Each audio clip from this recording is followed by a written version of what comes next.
pelajaran yang akan kita bahas yakni 1. Komponen kimiawi penyusun sel, 2. Struktur sel, 3. Fungsi sel.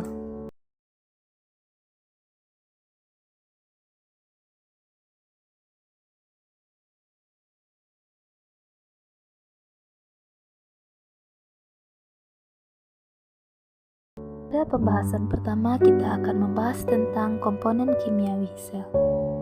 Coba perhatikan satu kesatuan individu tumbuhan yang ada di sekitar kalian. Misalnya, satu siung bawang merah. Tersusun dari apakah bawang merah tersebut? Ya, betul. Bawang merah tersusun atas berbagai macam jaringan dan jaringan tersusun dari sel-sel. Demikian juga dengan tubuh kita yang tersusun dari kumpulan sel-sel. Selanjutnya, pada komponen kimiawi sel ini terdiri atas komponen organik dan anorganik, yang mana pada komponen organik terdiri dari karbohidrat, lemak, protein, dan asam nukleat. Pada karbohidrat terdiri dari beberapa unsur, yakni 1. Ada karbon, oksigen, dan hidrogen. Sedangkan pada lemak terdiri dari unsur karbon, hidrogen, dan oksigen. Protein terdiri dari unsur karbon, hidrogen, oksigen, dan nitrogen.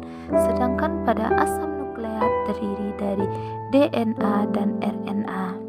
Selanjutnya, pada komponen kimiawi sel anorganik terdiri dari air, vitamin, dan mineral, yang mana air ini berfungsi sebagai pelarut dan katalisator beberapa reaksi biologis. Sedangkan pada vitamin ini akan berfungsi untuk mempertahankan fungsi metabolisme, pertumbuhan, dan sebagai penghancur radikal bebas. Sedangkan mineral pada pemeliharaan fungsi dan kerja metabolisme dan juga sebagai pengatur enzim, menjaga keseimbangan asam dan basa.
Struktur organel sel dan fungsinya.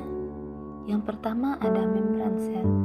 Membran sel ini berfungsi untuk melindungi bagian sel yang terletak lebih dalam, memperkokoh sel, mencegah agar sel tidak pecah, dan juga berfungsi sebagai tempat berpindahnya air dan mineral. Struktur organel dari membran sel ini dia terdiri dari glikoprotein dan glikolipid. Yang kedua yaitu ada inti sel, yang mana Inti sel ini berfungsi sebagai pusat pengatur bagian sel. Ananda bisa lihat struktur dari inti sel ini pada bagian gambar yang telah ditampilkan. Selanjutnya, retikulum endoplasma. Retikulum endoplasma atau biasa yang disingkat dengan RE, dia memiliki RE kasar dan juga RE halus, yang mana fungsi dari RE kasar adalah mengumpulkan protein dari dalam dan luar membran sel. Sedangkan fungsi RE halus adalah untuk mensintesis lipid, glikogen atau gula otot, kolesterol, dan juga gliserida.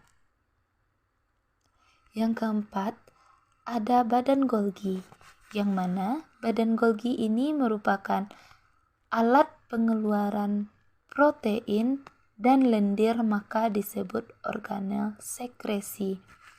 Ananda bisa lihat struktur dari badan Golgi pada gambar yang telah ditampilkan.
Struktur sel beserta fungsinya pada bagian yang kelima, yaitu mitokondria, yang mana mitokondria ini berfungsi sebagai penghasil energi. Ananda bisa lihat struktur dari organel mitokondria ini pada gambar yang ditampilkan. Selanjutnya, yang keenam yaitu ada lisosom, yang mana lisosom ini berfungsi sebagai pencerna bagian-bagian sel yang rusak atau zat asing yang masuk ke dalam sel serta penghasil dan penyimpan enzim pencernaan seluler. Yang ketujuh, ada vakuola, yang mana vakuola ini merupakan tempat penyimpanan makanan. Yang kedelapan, ini ada plastida, yang mana plastida ini merupakan tempat berlangsungnya fotosintesis. Sedangkan yang terakhir yaitu ada sentrosom. Sentrosom ini dapat membantu pembelahan sel. Setelah kita bahas materi sel ini, dapatkah Ananda menyimpulkannya? Ya, mari kita simpulkan bersama. Yang pertama, sel adalah satuan fungsional struktural terkecil dari makhluk hidup. Unsur kimiawi penyusun sel terdiri dari unsur kimiawi organik, yaitu protein, lemak, karbohidrat. Sedangkan pada unsur kimiawi non-organik tersusun atas air, mineral, dan vitamin. Sel terdiri atas bagian-bagian sebagai berikut. Ada membran sel atau membran plasma, inti sel atau nukleus, serta sitoplasma. Sedangkan dari sitoplasma inilah terdapat organel, contohnya mitokondria, ribosom, lisosom, badan Golgi, vakuola, peroksisom, plastida, sentriol, dan yang mendukung metabolisme sel. Selanjutnya, Ananda bisa mengerjakan latihan soal berikut.